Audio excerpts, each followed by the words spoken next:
हड़तालें खत्म हो गई, हम खुश हैं ना इस पर? हम भी आपके साथ हैं।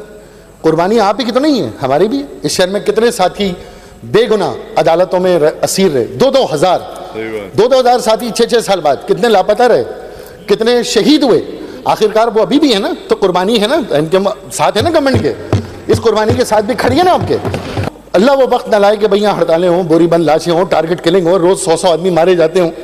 मैं तो कभी नहीं चाहूंगा कि कराची वापस उस जगह जाए, लेकिन कभी भी पत्थर मारते हुए ना ये सोचा करें कि जहाज अगवा भी इसी शहर का वतीरा रहा है, बोरी बाजार बम पैर में बांध के भी इसी शहर में गए लोग, और इसी तरीके से गैंग वॉर भी रही है, और गैंग वॉर की तस्वीरें भी मौजूद हैं।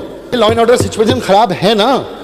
रोजाना अगर मोबाइल छिले जा रहे हैं, हर महीने अगर 3-4 हज़ार मोबाइल छिले जा रहे हैं, 2,500-3 हज़ार मोटरसाइकिलें छिली जा रही हैं, ये कौन है? मेरा आपका थोड़ी छिल रहा है मोबाइल, मेरी आपकी बाइक थोड़ी छिल रही है।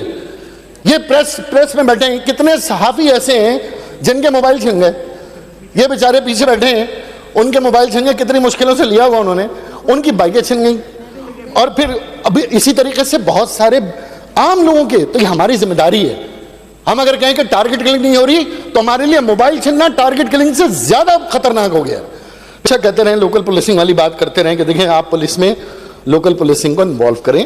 अब लोकल का मतलब यहां होता है कि कराची शहर में जो भी रहता है, जब आप कहते हैं कराची सबका है, तो एथनिक बेस ना हो। आप ज्यादती क्या करते हैं हमारे साथ? आप 170 अफराद लाड़काना से इधर शिफ्ट करते हैं, लाड़काना में उनका केडर खाली होता है, वहां भर्ती कर देते हैं, हमारा कोटा भर जाता है। आप वहां से डीएसपी लेकर आ जाते हैं 60, आप यहां ट्रांसफर कर देते हैं, उनकी सैलरी यहां पर एडजस्ट कर देते हैं, वहां हम नहीं भर्ती कर लेते हैं। इस शहर के अंदर भी नौजवान है, इस शहर के अंदर भी, यहां पे भी सिंधी बसते हैं, बलोच बसते हैं, पख्तून बसते हैं, मुहाजिरों के साथ पूरी कम्युनिटी बसती है। उसको मौका दें कि वो शहर की हिफाजत करें। यहां का एसएचओ अगर मेरे इलाके में ही नहीं रहता, उसको पता ही नहीं है, बीटरों की आंख पे चलता है, वो कैसे अमन कंट्रोल करेगा? उसे ना इलाके का पता, ना मुजरिमों का पता। एक तकलीफ दे मिसाल दे रहा हूं, निमरा बेग पुलिस की गोलियों से शहीद हो गई। सीएम साहब आए, अपोजिशन के साथी आए, पीटीआई के साथी आए, सीएम साहब खुद गए। आपको पता है उस केस में मैं 4 साल से तारीख पे तारीख ले रहा हूं। पुलिस वाले की पोती है वो, बाप भी पुलिस वाला था, वो भी मर गया, दादा भी पुलिस वाला था, सिपाही की बेटी थी वो, 3rd ईयर के अंदर स्टूडेंट थी मेडिकल की।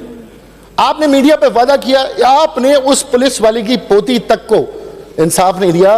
वो टके टके के ऊपर अदालत में इंतजार करती है, पुलिस वाले वहां आते हैं, तारीख पे तारीख, तारीख पे तारीख।